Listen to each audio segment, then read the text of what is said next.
And as I was speaking, I knew it was then time to start the book. I was very clear that the time had come. No one else had done it, and I started sending out emails and letting people know. And actually, I had some of the material for the book when I came to that reunion, and I worked on it over about the next year and a half. And I was very lucky, and one of the people that I have to thank is Rick Chapman, who agreed to publish it. And I had written to him when I started to write the book with several ideas for books that I might write, and he was very clear as well that I should write a book about the 1969 Darshan. So I did. And I'm very grateful because he has a publishing company, but he's used it really for his own book. So this is the first book that he's published that was not one that he himself wrote. So I'm very proud of that. I want to read something that I wrote in my introduction.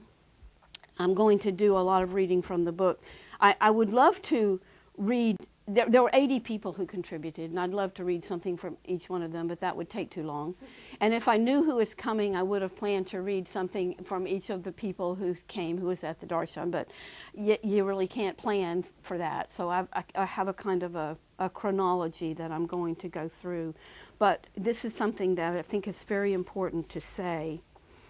As I composed the story of Meher Baba's 1969 Darshan, it was gradually made plain to me that those who attended were and are great spiritual seekers, people of unique character whose high resolve and ardent longing for truth is a living demonstration of the biblical definition of faith, once quoted to me by Kitty Davey, the substance of things hoped for and the evidence of things not seen. These people, knowingly or unknowingly, gave up plausible chances for worldly success and approval in order to obey the call of a spiritual master they would never meet or whom they had met all too briefly.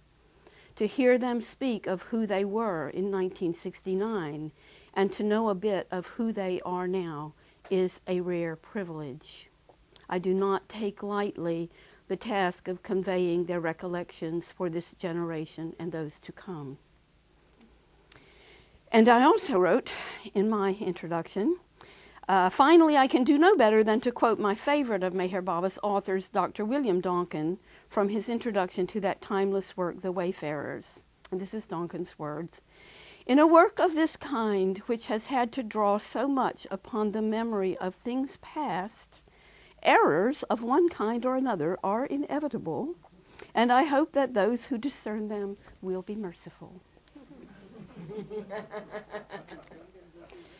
Now, the title of the book is The Empty Chair. I felt that was the most powerful symbol of Meher Baba's Darshan, and I believe it's a symbol in other religions as well. Other spiritual groups. But the subtitle, of course, is Meher Baba's 1969 Darshan. It's important to say that. Francis Brabazon gave a little talk for the first day of each of the Darshan groups. And I don't know if he had written it or if he said it extemporaneously, but it moved me very much when I heard it. And I got this quote, which was tape recorded at the time by the Australian group, which includes the words that were so meaningful to me. Who but the beloved of beloveds could speak his word silently in your hearts and make you come from across the world to take his darshan, to bow down to him in your hearts? Such a thing has never happened before. I have been at mass darshans where tens of thousands came and bowed down to his man form, but to come thousands of miles to bow down to him in one's heart, that is of an entirely different order of devotion. So I felt the more I wrote and got into the book, the more I felt the truth of that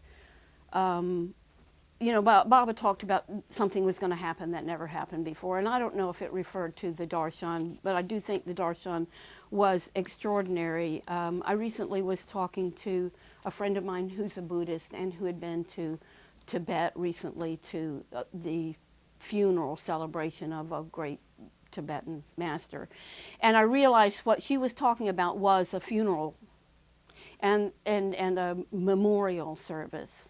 And it struck me at that moment that this was nothing like what the 1969 Darshan was. There was no hint of that whatsoever.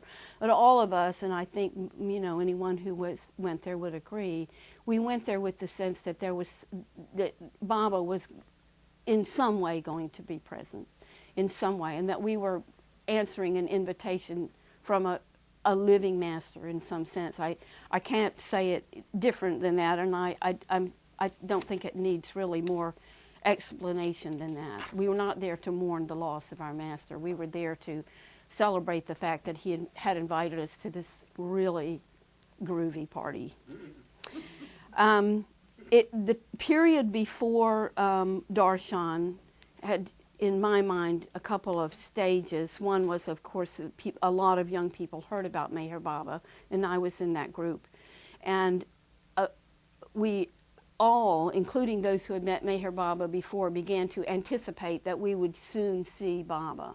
The older people all felt this, that Baba would want to see his new young people from the West, and that he would call some sort of a Darshan program. So we had that expectation, which became a longing, and it was like snowballing into very intense desire to meet Meher Baba. And then there would be all of these messages that, well, it's not going to happen yet because I'm still doing my universal work, and more anticipation would build up. Finally, in November of 1968, he did announce the Darshan, and he had planned it very, very carefully, more carefully than we can ever realize, because he planned it not just for all of us, but for each of us.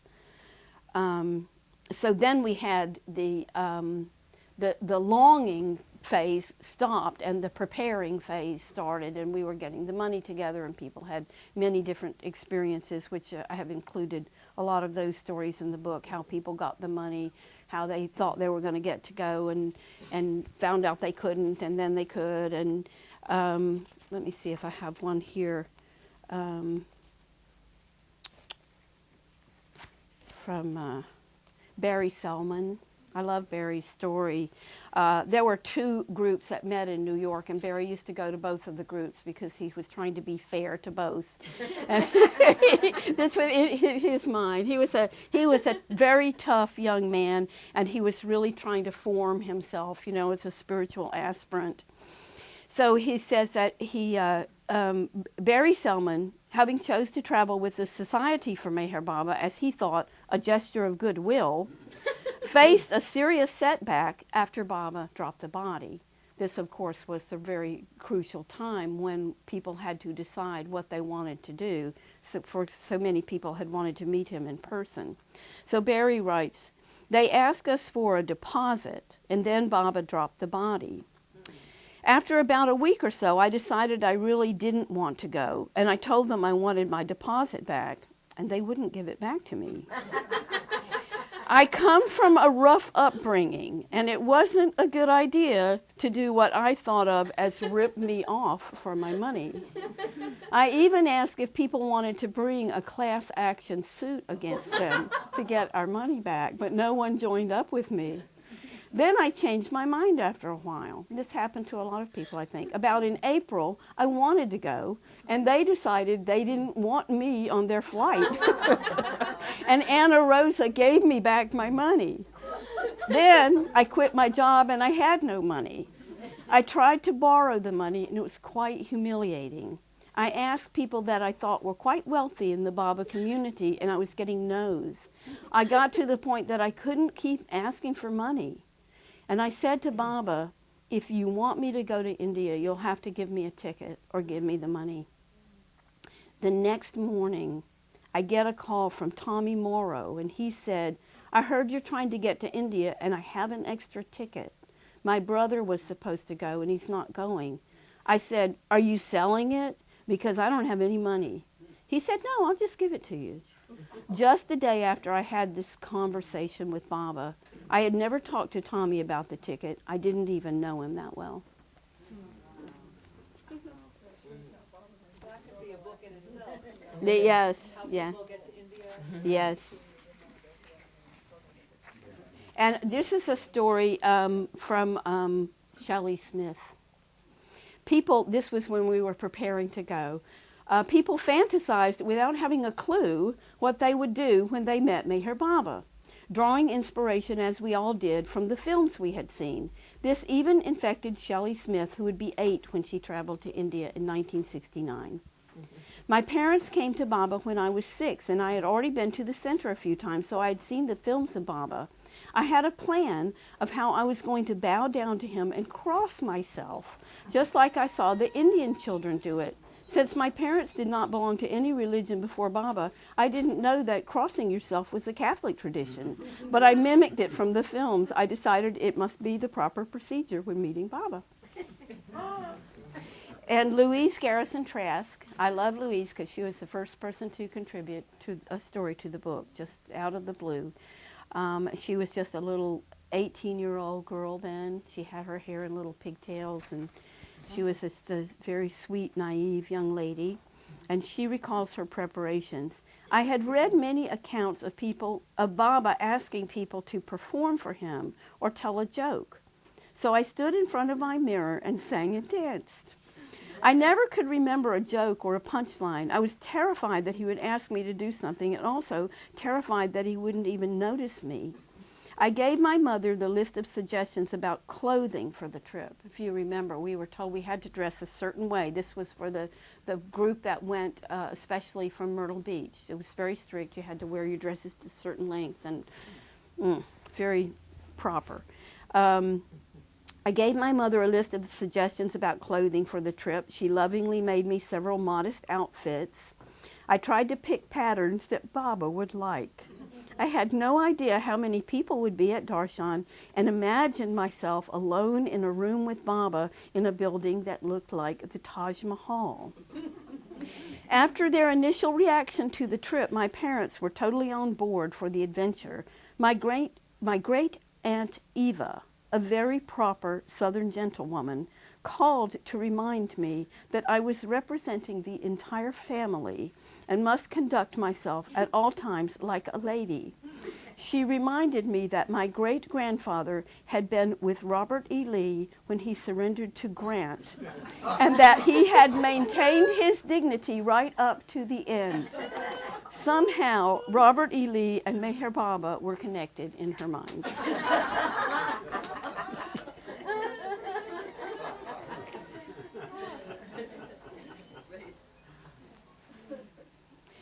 There's a lovely story. It's the story of the English group. And we'll be sort of skipping ahead here to tell this, but it was told to me by Dallas Amos, and talking about preparing to go to Darshan. And there were 6 people who went from England. Ours was a very small group from England, myself and my wife Barbara, Martin and Christine Cook, Dudley Edwards, Craig and Georgina Sandroke, Australians, and Sue Lane. We'd been attending discourse meetings with Don Stevens in London, something Delia de Leon had arranged somewhere in Soho. We'd scrimped and saved to get the fare, and we left for India on Thursday, 22nd May, intending to arrive to go to the Darshan program on Saturday, 24th May. The flight had been arranged by Audi Jr. with UAR Airlines. It seemed to fly all over the world before arriving in India. It stopped in Frankfurt, Rome, Cairo, where we spent the night, and Kuwait, before finally getting us into Bombay Friday night, and they were to be there Saturday morning for the Darshan. We missed our flight connection to Poona and were standing rather hopelessly in the Bombay airport. We had no idea what to do. Suddenly, a door flew open, and a gentleman came out and asked if he could help us. We said we had to get to Poona by Saturday morning to take the Darshan of Meher Baba. He piled us into a taxi at his own expense and accompanied us to the railway station. There he paid for our tickets and told us to stand on the platform and wait and take the next train. He was probably an official of one of the airlines, but to us he was just an angel who appeared, helped us, and disappeared. While we were waiting, a man in a red turban came along and asked if we wanted seats on the train.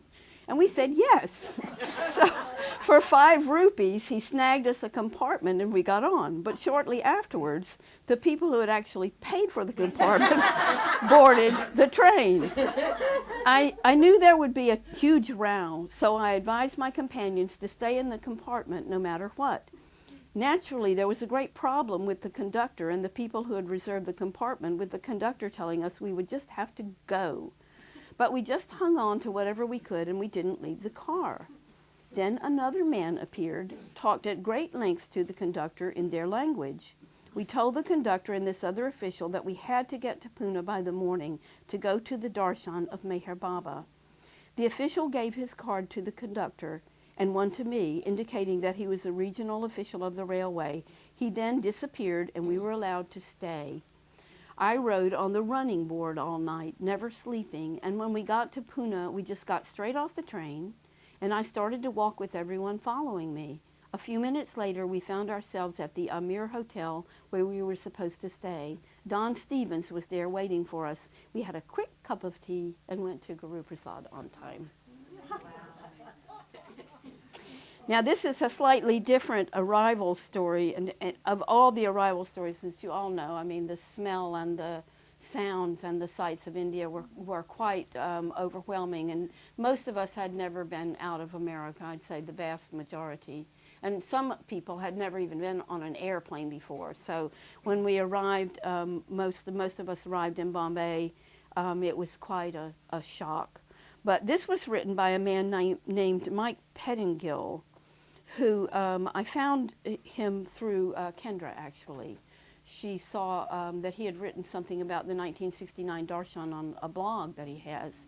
He calls himself an American Buddhist, and he came to India on his own through Taiwan when he was stationed in the Navy there. He had heard of Meher Baba in San Francisco, traveling completely alone. And he said, he arrived in Bombay, and he says, I was attacked by Indian rickshaw drivers. I was not met in Bombay. I had no idea how to connect with anybody or anything. I don't know where I acquired 2 words, Victoria Station. But I did go and find a rickshaw driver who was just sitting there with his head down. And I hired him to take me to Victoria Station, and eventually wound up on a 3rd-class train to Poona. It was like from another planet. I had arrived in a place where all of the people habitually spent all of their time and energy devising yet another new and perfectly stupid reason to fail to go from point A to point B. It was filthy and infested, and it stank. Nomads were driving their goats on and off the train at every single stop. The train literally stopped every few hundred yards from Bombay to Poona. And I really failed to see the point of driving your goats onto a train when the train moves more slowly than the goats.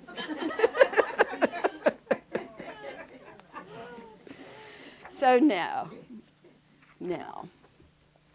Baba planned the Darshan program as a 5-day program, which would be the same for each group that came. So this made it easy for me as the author to develop a chronological story, because I received stories from Australia, from France, from England, as well as from different groups from the United States. People went with the Sufis, people who went with the Myrtle Beach group, the New York group, and so forth. But and some who went on their own. But for all of the ones who went in groups, the itinerary for the 5 days was the same. So when you're writing about the first day, you could easily put the experiences of a Sufi or whoever into that first day. And of course, the Mandali were scrupulous in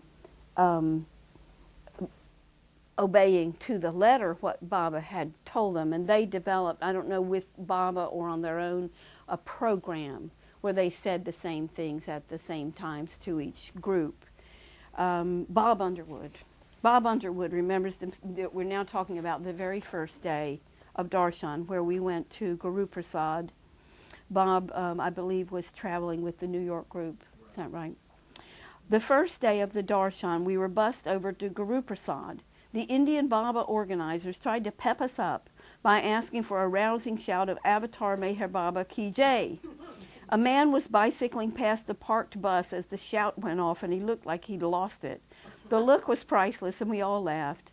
I resented the cheerleader tactics. If Baba was who Baba was supposed to be, and we were to experience his darshan, why did we need to be worked up?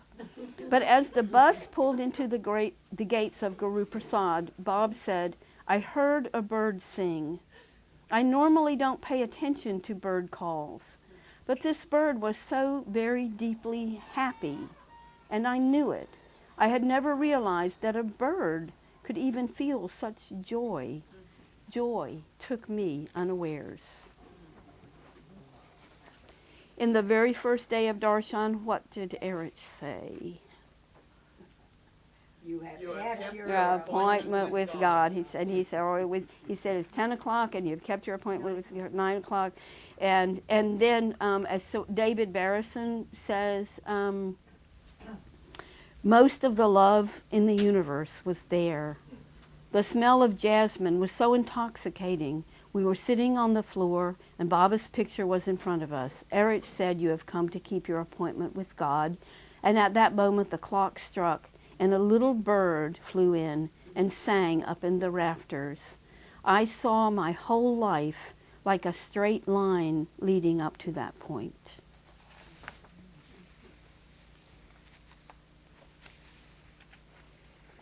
And Louise Garrison Trask wrote, "I had no idea there would be so much love. I didn't know that the Mandali would be so gracious and accepting of us. It helped me to see that they missed Baba.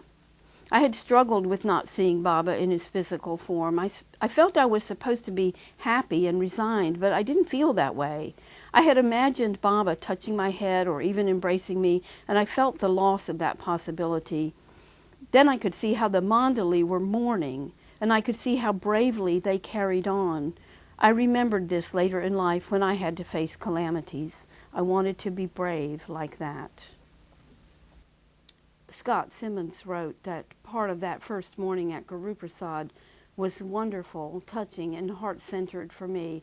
I was as spiritually present as I knew how to be, thrilled, overwhelmed, and reverent, devotional, and I was there.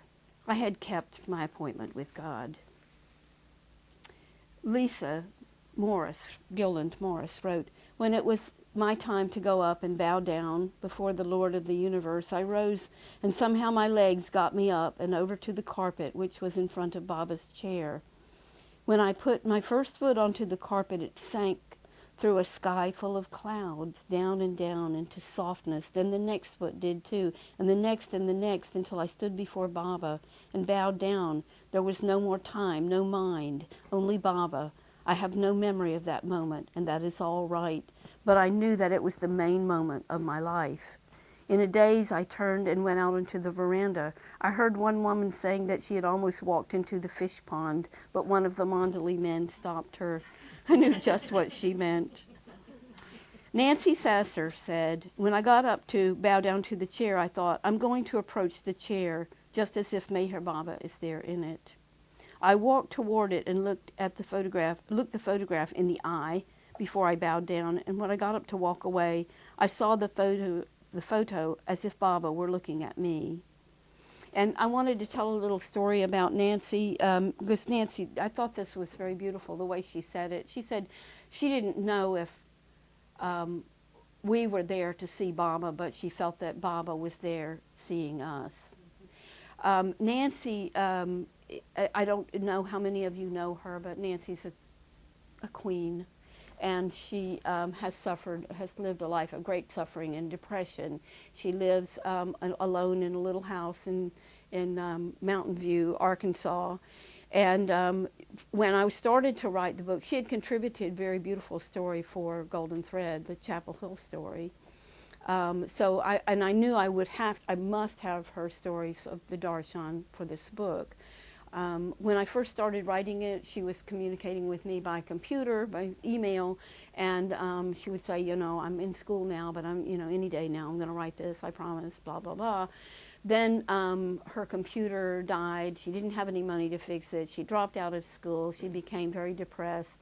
And occasionally we would talk on the phone because she had Magic Jack. She would call me up and she'd say, thank Baba for Magic Jack, you know, that little thing you can plug in and make free phone calls. So she would call me up and we'd talk on the phone. And she'd say, I'm really working on it. She said, I don't have a computer anymore, but I still have a typewriter under the bed. So I'm going to bring it out and I'm going to type the story, I promise, any day. Then I heard from Ray and Libby Apley, who lived near her, that she'd had a heart attack. In fact, she had 2 heart attacks, and she was in the hospital. So, of course, I called her, and she was very cheerful. And she said, I died twice, Barbara. She was very proud of herself. And we talked about it, and she was talking about how she was going to join a local church, you know, all these things are going on in her life. And then she said, oh, and I really am going to write your story, I promised, you know, just any day now. And then all of a sudden she said, Barbara, I nearly died 2 times. And I thought, uh-oh, you know, she's not even going to remember this because she's starting to repeat herself, you know. So I said, don't worry about it. We'll get to it. I figured she'd be out of the hospital soon, but I was getting near to the deadline for the book. So I called her a couple of weeks later. I had set Silence Day, this was last year, as the final deadline. And so I called her up. At home, she wasn't home yet. She was still in the hospital. So I called her in the hospital, and somebody said I was kind of ruthless because really I wanted my story, you know. But she said, you know, I promise when I get home I'll write. I said, Nancy, it's too late for that. I said, I'm turning the phone on speakerphone, and I'm here at my computer, and I'm going to transcribe whatever you tell me. So just tell me whatever you can remember. And she began to talk to me in beautiful, complete paragraphs, in chronological order, telling me things from the Darshan. It was quite extraordinary. And she said something that I thought was so wonderful, I put it on the cover of the book. She said, so now when people ask me about the 1969 Darshan, did you see Meher Baba? I say, yes. And then, no. And then, yes. So that was her feeling, you know. She said she felt that Baba was looking at us. And somehow, you know, that was the impression she came away with. And other people have kind of, in a sense, confirmed that. They've talked about, you know, there were people who had visions of Meher Baba being there and looking at us. But I know for Nancy it wasn't that sort of supernatural thing, but just a sense that through the photograph, perhaps, that he knew. He had our number. Brad Gunn was one of the first people to write a story for me, and some of it I'm not going to read because it's a little raw. But I will say this, Brad had an experience that I think a number of people had. He experienced, especially that very first day of Darshan, a great deal of anger. He was angry, and it came out in the form of like watching other people bow down and just thinking that they were just putting it on, that they were being over dramatic, that like, I know what you've been doing, and like there you're bowing in front of Baba, blah, blah, blah. And he hated himself for it at the same time. Several people have expressed the same kinds of feelings. He hated that these thoughts were just uncontrollably running through his mind. Terrible, he said, terrible thoughts about everyone. Really wishing I weren't there right then, but eventually creeping dread begins to overwhelm these thoughts to remind me that I've got to go up there too and bow down. I'm panicked and I want to run, but that's clearly impossible. The only way out of there is through the chair. So then bowing down becomes all I want to do so I can get it over with. I want to jump the line. Why is this taking so long? Who does she think she is? What is, she's telling him her whole life story or what? And then it becomes my turn. I stand up, which isn't easy, walk forward, conscious of everybody watching me. I'm thinking everybody's watching me. I kneel and I put my head on the cushion under Baba's feet. And all I can say is his name over and over and over. It's a mantra and a surrender and a declaration. Baba, Baba, Baba, over and over. I have no thoughts anymore, nothing to ask, nothing to learn. I want nothing. I'm empty. And then I become filled with a kind of bliss that simply wipes out my mind for a moment. I'm not there, but then I am.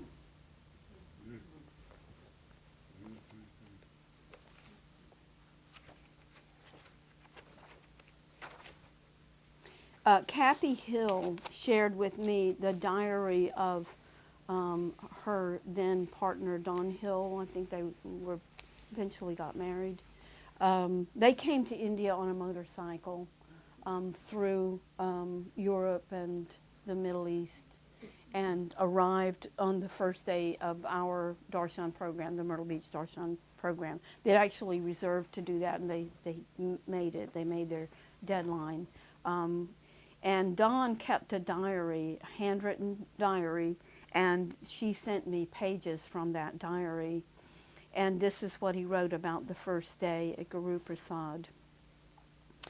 Big villa, pleasantly porched, used by Baba when in Poona. All bus groups enter there and sit in hall before Baba's seat and hear arti sung touchingly by the two women Mandali, Mani sister and Mera, older companion with great holy head, and other women. Talk by Frances B., Australian rhymester, then Darshan equals, wait a turn to go alone to the Baba seat. Did so after long wait quietly on cross legs, and was much moved, like ask for things, for good, but cancelled all such orders and just let me feel grateful and bereft, and really like hoping good for God.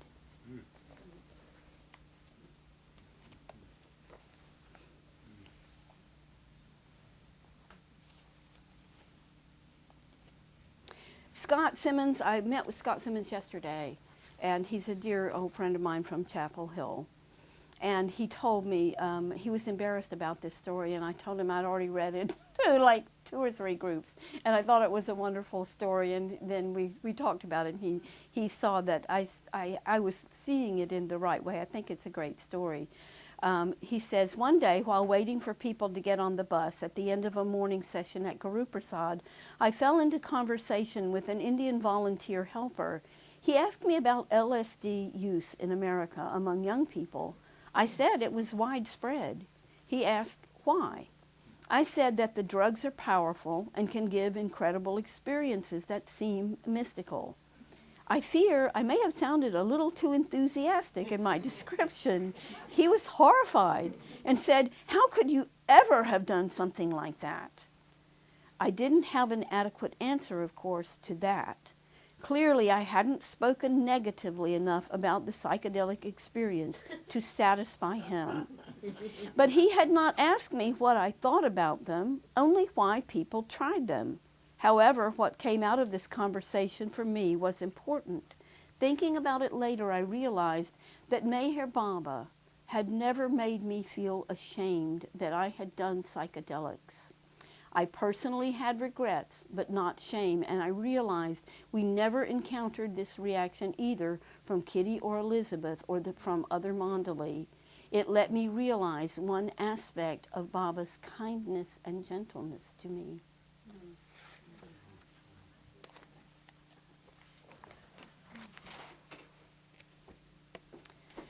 Now I'm just going ahead to leaving India, and Harry Muir recalls that the return trip was for some as much an occasion for alcohol consumption as the trip out. He says, I remember sitting on the floor of the plane with Brad Gunn. The stewardesses just gave up and gave us the bottle of Courvoisier. She got tired of refilling their glasses. And Harry was the one who said when we went out, you know, and we had a delay on the flight that I was on, and they opened the bar. And Harry said this was Air India's big miscalculation, that assuming that because we were spiritual aspirants, it would be safe to give us some free drinks.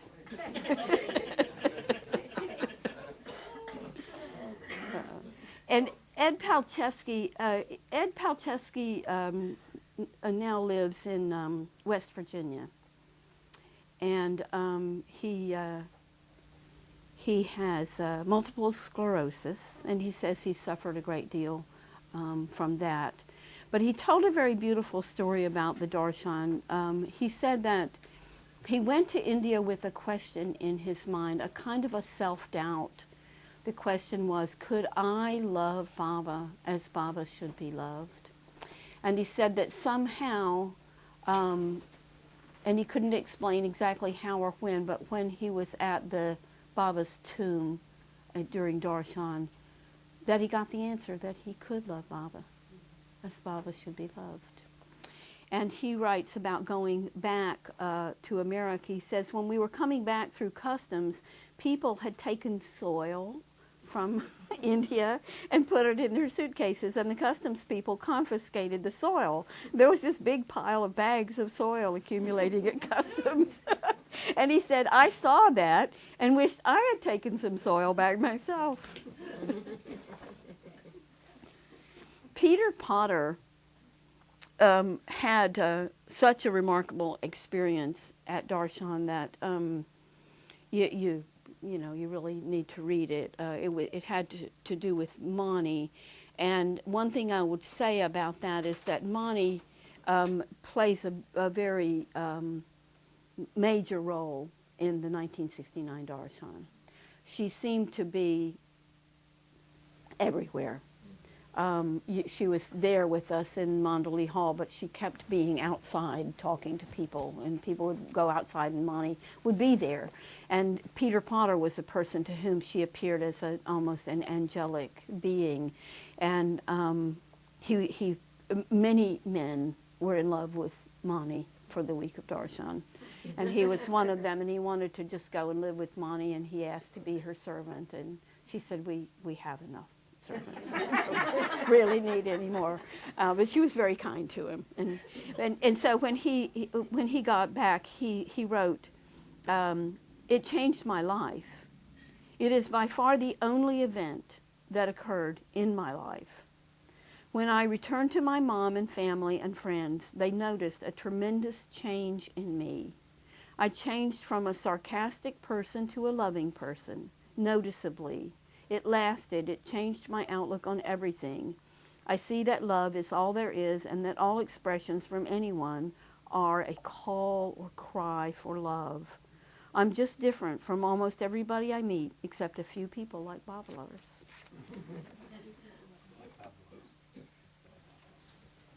And Lisa wrote, and this was kind of asking people kind of what was your takeaway, from Darshan? What do you remember most, or what was the most significant thing to you about it? Lisa Gilland Morris wrote, I remember one person asking Mani what would happen to these wonderful feelings when we went home. She thought for a moment and said, when you water a young tree, the water sparkles on the ground in the sunlight, and it's very pretty. Later, when the water sinks down into the ground, you don't see it anymore, but it is still there nourishing the roots. Years later, those words comforted me, and they still do.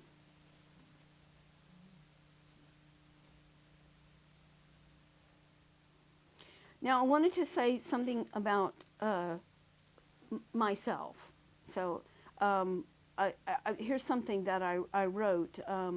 Wendy Haynes had written, ever since meeting Baba as a child in 1958 and seeing him again in Poona at the East-West gathering, I always pictured him in his beautiful form, Since 1962, I had been longing to see him again. After he dropped his body, I just couldn't accept or imagine what it would be like to travel to India and not see Baba. Little did I know that this journey to Guru Prasad would lead to a different kind of journey, one that would mark the beginning of a conscious inner relationship with Baba, a discovery of the beloved within. And I wrote, Wendy's words ring true. Life changed for most people after the 1969 Darshan as they incorporated Baba into their lives, now certain that they had met him in the only way possible and would not meet him again in this lifetime.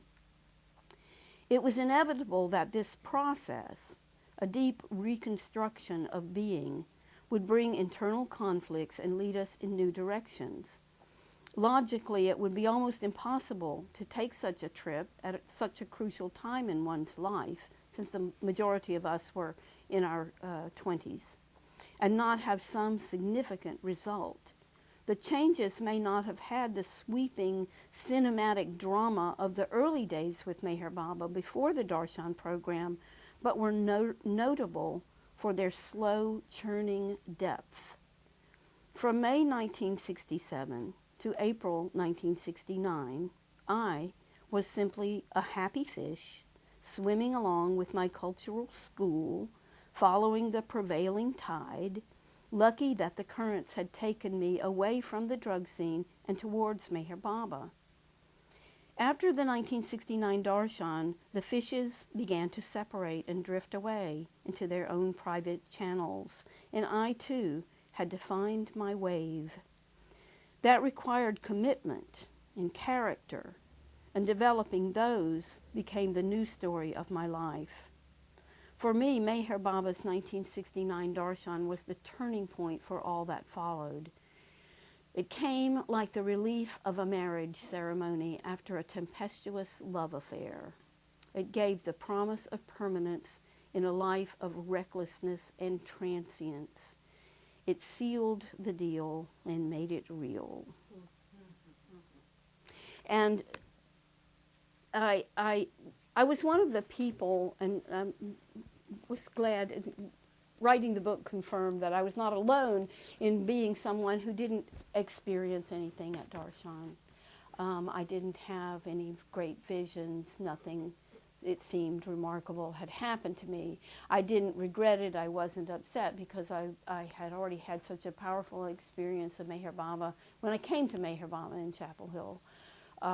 But I just thought, well, my Darshan was kind of plain, you know, and that's okay. Now I realize so many people had amazing experiences. But it was after writing the book, finishing the book, and I was actually preparing for my first reading of the book, which took place in Asheville last month. Then I realized that, like, this is my Darshan. You know, this is it. 40 years later, here I've written a book. So, you know, that in itself is remarkable, since 40 years ago I wasn't even a writer. So, you know, this is, what more can I say? What, you know, I'm overwhelmed. I have no words to say, no more words to say. Jai Baba.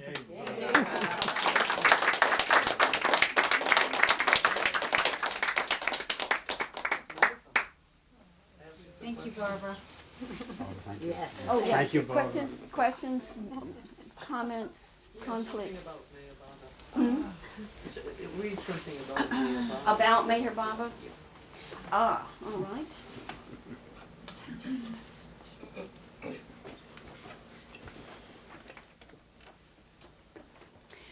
When we were waiting and wanting so much to see Meher Baba, this is me now writing. We believed we would meet him. He was in seclusion, but he was going to come out of his seclusion and we were going to get to see him. And this is my memory, because this is my book. I mean, this book is about me, and that's how I put the story together, was by putting my story together. So I waited for the call to do that impossible thing, get myself to the other side of the world and bow down to a man who called himself God. One aspect did not enter into my thinking about Meher Baba. I never thought of him as old, though he had been alive more than 70 years. This seems odd because I was in my early 20s and very conscious of the oldness of old people.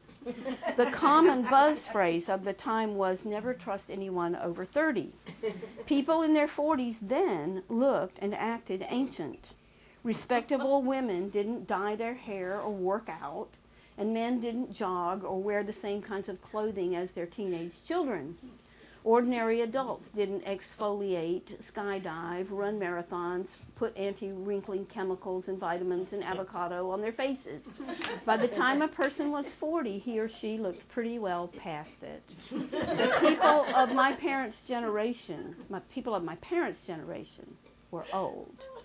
They lacquered their hair, shined their shoes, wore suits and hats and gloves, and set their faces against the potential harshness of a world that had served them up 2 world wars and the Great Depression. My grandparents were very, very old. Grandmother wore ankle-length black dresses and high-top lace-up black leather shoes and kept her long gray hair in a bun. Grandfather had white hair, deep wrinkles, false teeth, and a gravelly voice. That was old. Meher Baba, by contrast, never appeared old to me. I could clearly see his physical disability from the most recent films. He walked with a limp, he had put on weight, his hair was graying. Yet he exuded such fire and quickness, was so humorous and forceful and alert to everything going on around him that the question of age never entered my mind. Kitty and Elizabeth, who had known him as a physical entity for many years and who were themselves older and more aware of the ills that flesh is heir to, would have taken note of his illnesses, his decreased mobility. Not me. What I saw was a vibrant, smiling man, purposefully moving and directing, managing everyone around him, not old, not ill, invincible, immortal. Beautiful. So vivid. Yeah, he brought us into a new age. Could see the scene. Yeah, he changed the whole old thing. He did, he absolutely did. Yeah. He broke the generation down. Yes, yes, he absolutely did. Does anybody want to say anything from what they remember? Marshall, Bob? I remember silence just before they announced that you could take the Darshan before we went up there. There was a moment of silence. It wasn't called for. That I can recall. The room just became silent. Yes. And it became more silent. And then it became remarkably silent. And you couldn't hear a pin drop anywhere in the room. And in fact, you had to strain to hear the noise of the traffic outside. It was just the deepest, most remarkable silence that I've ever been in before or since. And it probably lasted about a second or two. And then things continued on. The Darshan began. And actually, there are a couple of people who've mentioned that, not just then, but at other times where they would, like going into Baba's room there at Guru Prasad, that suddenly it was like sound stopped. Mm. Yeah.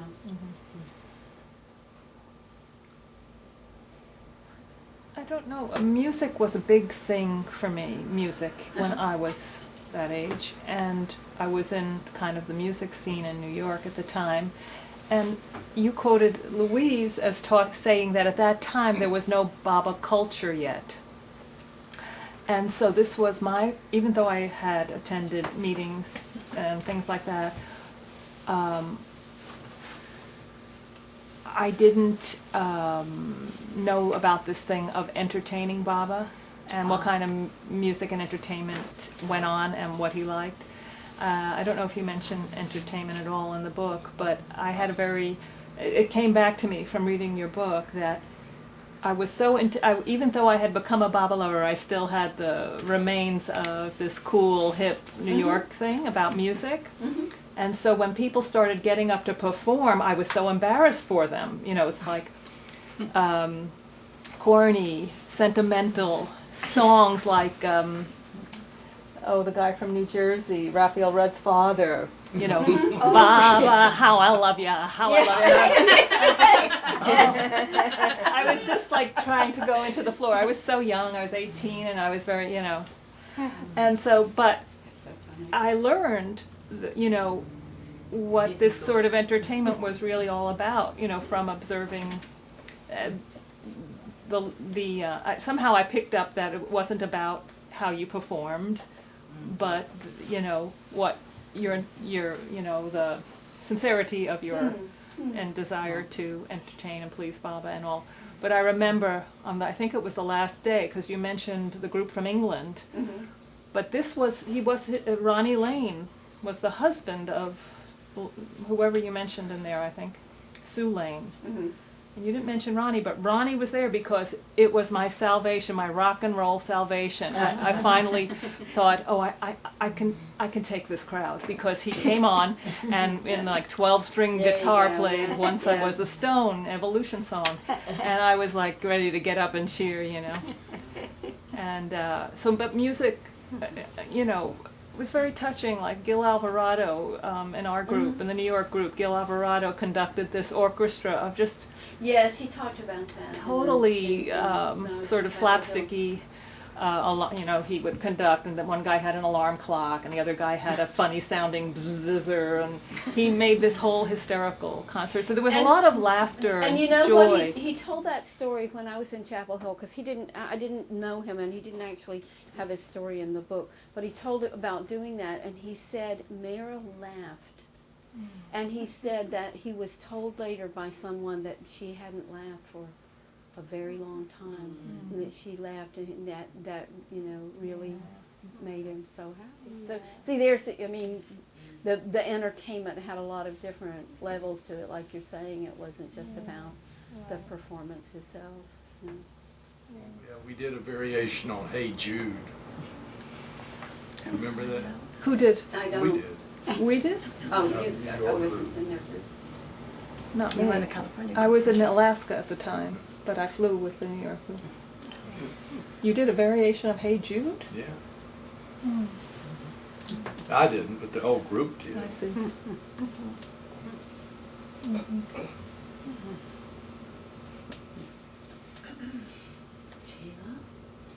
Well, what I was remembering was that I don't speak much about my personal Darshan experience because it was nothing like these wonderful stories. But I do remember that the Myrtle Beach group did a play. Phyllis was in it, Marshall was in it. It was, I think they were plays by Francis Bracazon. And my job was to just play with there were two plays, and at the end of each of them, one time I would, on the tape recorder, play Begin to Begin, and the other one was He's Got the Whole World in His Hands. So it was so simple. I never showed up for rehearsals because what does that take, you know? But I was never 100% sure what the last line of the play was. So in the middle of the play, I thought it was the end, and I started playing He's Got the Whole World in His Hands. No, Begin to Begin. Rehearsal. So Yeah, yeah. important. So I realized it wasn't, so I stopped it and erased part of it. And the rest of the trip, whenever we were like on the bus, somebody would say, "Oh, play the Begin to Begin," and I'd go, "No, no, no, no, no." That was actually the highlight of my trip.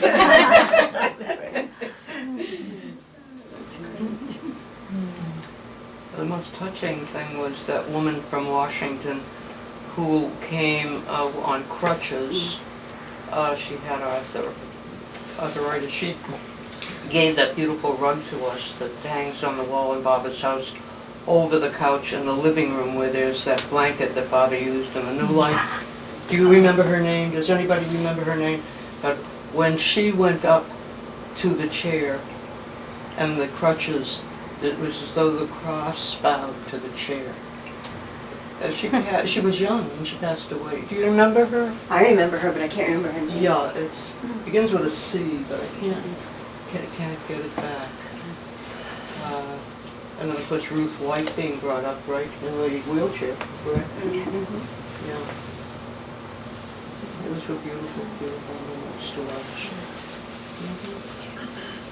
But I think it's a historical book now because it's a First Amendment religion. People are individuals when they speak. Yeah. Yeah. Yeah. And, yeah. In the group. Yeah. And it's a collection. It's a collection. And I really didn't censor anyone's stories. So I feel that that was important to me. I wanted people to say it like they remembered it. Did you put in that Baba had told his mind to leave, wait till you see my lovers? That he had called this my Actually, lovers? that was never correctly said. He said, wait, God, wait till you see my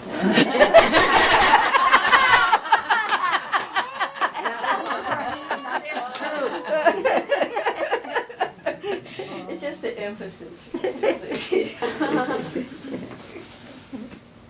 Well, Barbara, what kind of, what's the story behind the book? You have how many people that attended that Darshan from the West? About Well, there were 800 who attended Darshan from the West. The money Exactly actually 800? reported 675 in the family notice. How many? 675. Maybe the report was wrong, but that's what she accounted in the family notice. Oh, okay.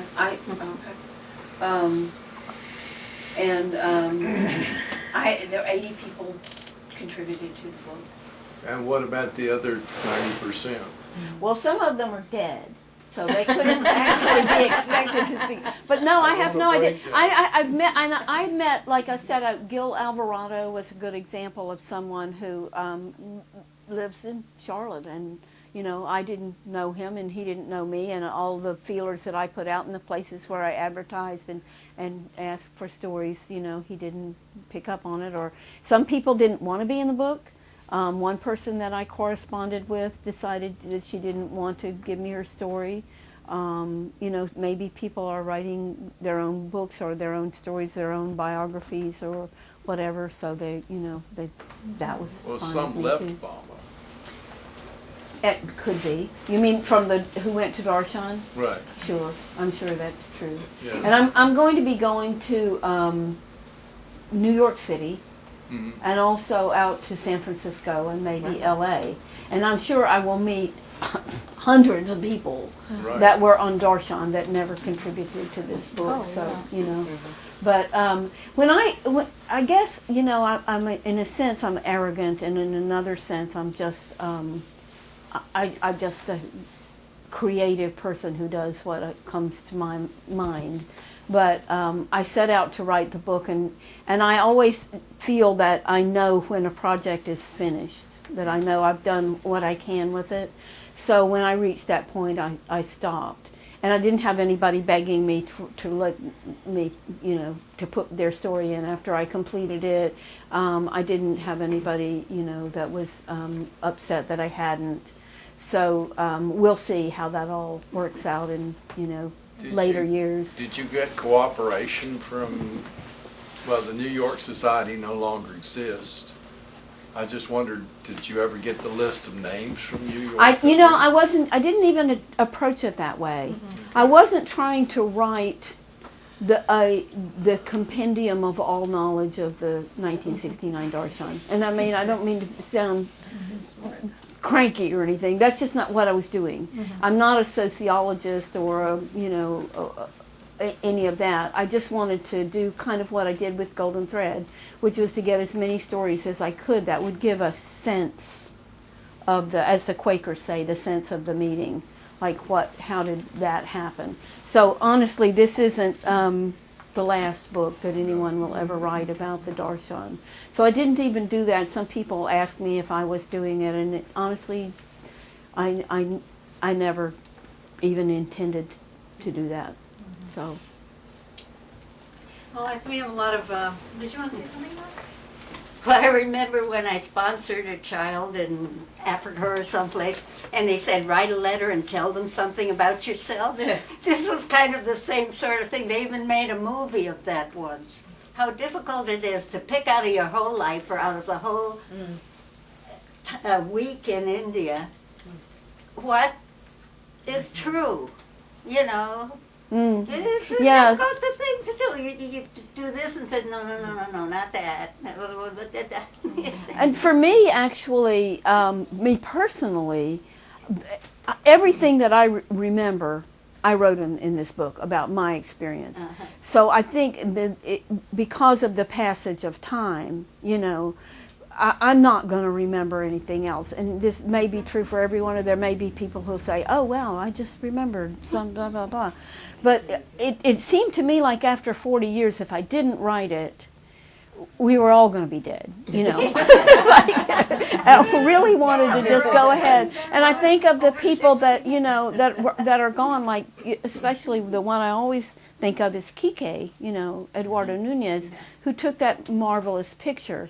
And Which you know, marvelous picture? well, there was a picture from the Myrtle Beach group where, when we were leaving, we were all in the Bombay airport, standing on the tarmac, and he climbed up on the roof of the airport. On the and wing. On Wasn't he on the wing of the plane? I was in the bathroom puking at the time, Marshall. Okay, so I don't actually know how he did it, but I know that, I mean, it's such an incredible picture. And he was there. He was sort of pretending that he wasn't really a bomb lover. He was Lisa Gillen's boyfriend. And he was a very good photographer and a very beautiful man. And he had gotten, he believed, a contract for Life magazine or Time magazine to do an article, a photo article about the Darshan. So this was his ostensible purpose, was to take all these pictures. Well, he took pictures of people bowing down at the chair, and none of them turned out. No. But the group picture was one that did, you know, turn out. And I think, like, what an amazing story he would have had to tell. And I was so sorry that, you know, his was one that I would have to miss, and many, many others, you know. So I was just trying to make sure we didn't all get senile before I started asking the questions. Marshall. You know, when I'm trying to, I mean, there's so many moments from that week, those days, that come back just in the discussion. So on a personal level, it's just fabulous because it brings back so much, you know, stimulates so much. But just one of the things that I can say is that I know that I went there and I had no knowledge or sense of what was going to happen. I mean, except to go to meet Baba. You know, that was it. But what the schedule was, or, you know, what the days would be like, it was all, and Yeah. I think that I was like a little child, you know, at that moment, just, you know, filled with wonder. And then, you know, and I think I probably said this in the story, at the end of that first day, I just knew that this was a day to die, you know, just that, because it wasn't ever going to get any better, you know. It was Just- a day, just- a good day to die. Just stop then. And I think you actually said that when you told me your story, that like you felt like it was like the first day in kindergarten, when you know the teacher says, now, you know, find your place, and you know, this is like, you know, and you don't have a clue, you don't have any idea what's going on. It's very cute. And it was okay too. It was okay because most of the other people didn't know what was going on. Right. You know? It was a new beginning for it seemed to me, for everybody that was there. It was, you know, we were walking into a new world, leaving that Darshan program. It was a new world. Yes, and what you say too is that you went to meet Baba. I mean, how could this be? And yet, that's the sensation that everyone, so many people anyway, let's say, have confirmed that, they expected somehow that there would be an experience, an encounter of some kind with Meher Baba. I don't know if any of the younger people my generation have told you, but hearing your stories and some of the experiences there is such a strong reminder of the youth Sahavas experience on the center. Huh. I mean, I'm not sitting here envious like I missed out in the least. I feel like our generation got a lot of this at the youth Sahavas, and we also felt Baba was 100% present, and Cool. that he was watching us, that he was there, more so than normal on the center. It's interesting because this is the only event which Baba physically planned when he was in the body, but it happened when he was not in the body, so it was a real pivotal time. And to me, it just laid out the invitation for all time. Yeah. For this, that this is what's available. Yeah, and it it was just like happened that some people went to the 69 Darshan, but it doesn't matter. That what happens at the youth Sahavas is exactly the same thing. This is very important, I think, what you're saying, Sheila, because that darshan just did not end. That's my opinion, for what it's worth. I think it continues on, and I think what you're writing about, and I'm so thankful that I had the opportunity to be there. But it was just the beginning of that thing, whatever that is, for each person. But it just continues to roll on and expand and to be available for everyone to participate in, which they do. Right. It's kind of like a pilot program. Right. A lot of people have said that, and that was the observation of a lot of people, was that this was, for one thing, it was a kind of a setup job for the Mandali to show them that they still had a role to play, that they had a job to do. That was pretty amazing because they really, they didn't know what would happen after the darshan was over, where they would go, what they would do. And then they saw that they had this role to play with the Western lovers. And it opened up the idea of going to India, which was, not only to see Baba, but just he made it so cool, to go to India, that we would feel that we wanted to go back. I wanted to read one last bit. It's sort of out of some of the things that we've said. This was the end of the first day of Darshan, and with several people involved. And I said that an outsider seeing us as we trickled and poured out of Guru Prasad that noontide might have thought that it was a day out at the mental hospital. It was lunchtime, and we were through with our taking darshan of Baba, released from Guru Prasad and thoroughly bedazzled. My own spiritual cohort was in a state akin to mild intoxication. And maybe that's what it was, a form of spiritual drunkenness. John Gunn, my husband, appeared dazed, and Brad Gunn, I noticed, was childishly grinning, and when compelled to speak, produced gibberish. A little later, I saw Art Lester. He was hunkered on the ground playing with rocks that lined the driveway. He told me earnestly that they were gems, that India had precious gems for gravel. The lyrics from a piano tune I had practiced as a child popped into my mind. The diamonds in her rocky caves are countless, and countless are the gems in Indian oceans. Suddenly, it all made sense, as though I had stored those few mysterious words away for years so that they could occur to me precisely at that moment. India is the place where gems abound, and here Meher Baba had gathered his jewels. Roy Hayes, an Australian, said, "Then came the first day at Guru Prasad. It was an incredible feeling of excitement, bowing down to Baba in his chair and finding him very present. In a letter to Ross, his wife, which I wrote at the time, I wrote, "This place is on fire with love. It was just like that, this furnace. I knew Baba to be God, but I hadn't experienced the burning love like I did at Guru Prasad. It was quite new, quite different. It was a fire that had a profound changing in my life. I knew this is the person I would die for. This is the one." Jai Baba.